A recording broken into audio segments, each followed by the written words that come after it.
जय श्री राधे कृष्ण। आप सभी का स्वागत है ईश्वर धाम यूट्यूब चैनल में, जहां पर आप सभी को हिंदू धर्म और हिंदू देवी देवताओं के बारे में जानकारी मिलती है। हिंदू कैलेंडर के अनुसार भाद्रपद में कृष्ण पक्ष की अष्टमी को श्री कृष्ण जन्मोत्सव मनाया जाता है। आओ जानते हैं उनके जन्म के समय घटी 10 महत्वपूर्ण घटनाएं जिसे देवता लोग भी देख रहे थे।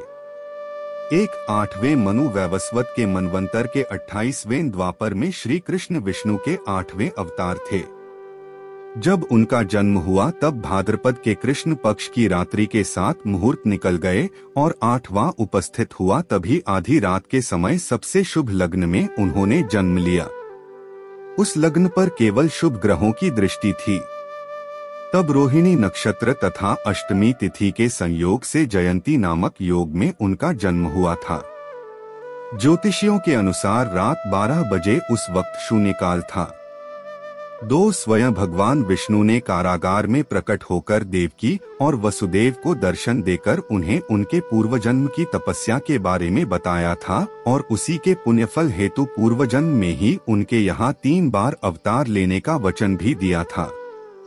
वचनानुसार विष्णु जी देवकी माता से कहते हैं कि पहले जन्म में वृष्णिगर्भ के नाम से आपका पुत्र हुआ। फिर दूसरे जन्म में जब आप देव माता अदिति थी तो मैं आपका पुत्र उपेंद्र था। मैं ही वामन बना और राजा बलि का उद्धार किया। अब इस तीसरे जन्म में मैं आपके पुत्र रूप में प्रकट होकर अपना वचन पूरा कर रहा हूँ। 3 श्री कृष्ण जन्म के समय भयंकर बारिश हो रही थी और यमुना नदी में तूफान था। कहते हैं कि ऐसी बारिश इससे पहले कभी नहीं हुई थी। 4 श्री कृष्ण जन्म के समय श्री हरि विष्णु की आज्ञा से माता योगमाया प्रकट होकर देवकी और वसुदेव जी को उनके द्वारा श्री विष्णु के दर्शन और पूर्वजन्म की यादों को मिटा देती हैं। योगमाया के प्रभाव से ही उस वक्त शेषनाग बलराम के रूप में रोहिणी के गर्भ में चले जाते हैं। बलराम के जन्म के बाद श्री कृष्ण का जन्म होता है। यह पता चलते ही कंस बालक का वध करने के लिए निकल जाता है।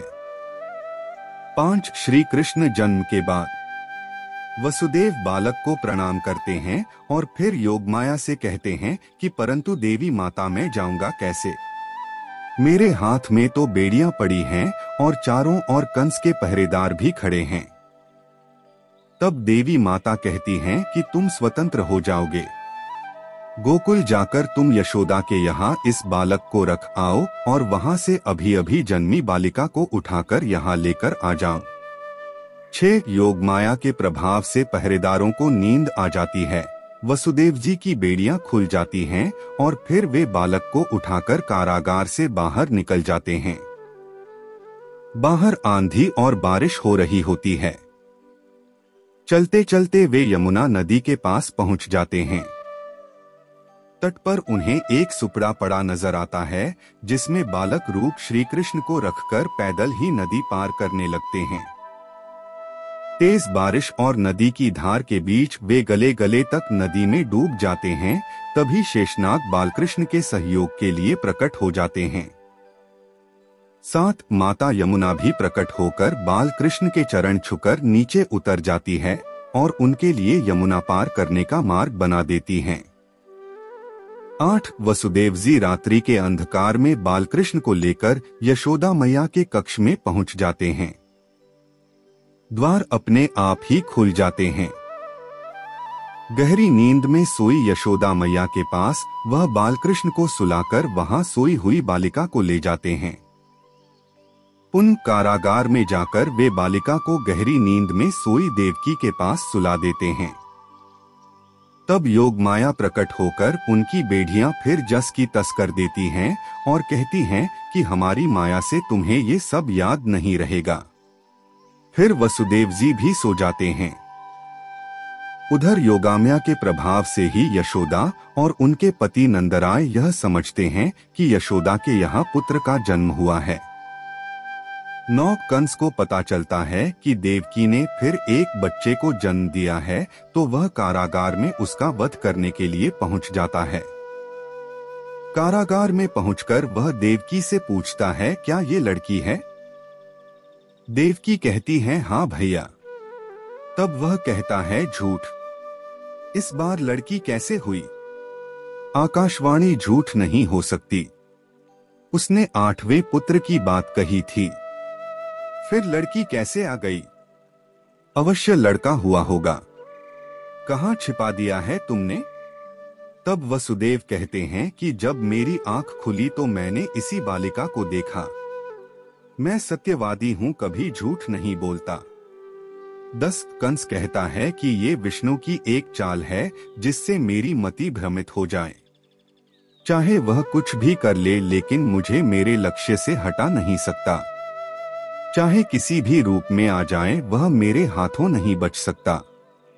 यह कहकर कंस बालिका को देवकी के हाथ से छुड़ाता है। वह कन्या को एकांत में ले जाकर एक भूमि पर पटककर मारने ही वाला रहता है कि कन्या उसके हाथ से छूटकर आकाश में उड़ जाती और आकाश में योगमाया प्रकट होकर अट्टहास करने लगती है। यह देखकर कंस भयभीत हो जाता है। फिर योगमाया कहती है, रे मूर्ख, मुझे मारने से तुझे कुछ नहीं होगा। तुझे मारने वाला तो कोई और है और वो इस धरती पर जन्म भी ले चुका है। वही तेरा सहार करेगा। हे मंद बुद्धि दुष्ट, तू व्यर्थ बिचारी देवकी को कष्ट न दें और निर्दोष, दीन एवं असहायों की हत्या करना छोड़ दें। यह कहकर योगमाया अदृश्य हो जाती है। ये जानकारी आप लोगों को कैसे लगी? और अगर आप लोगों को श्री कृष्ण जी के जन्म की और कोई घटना की जानकारी है तो आप कमेंट बॉक्स में बता सकते हो। वीडियो को लाइक शेयर जरूर करें और ऐसी ही जानकारी के लिए हमारे ईश्वर धाम यूट्यूब चैनल को सब्सक्राइब करना न भूलें। धन्यवाद। जय श्री राधे कृष्णा।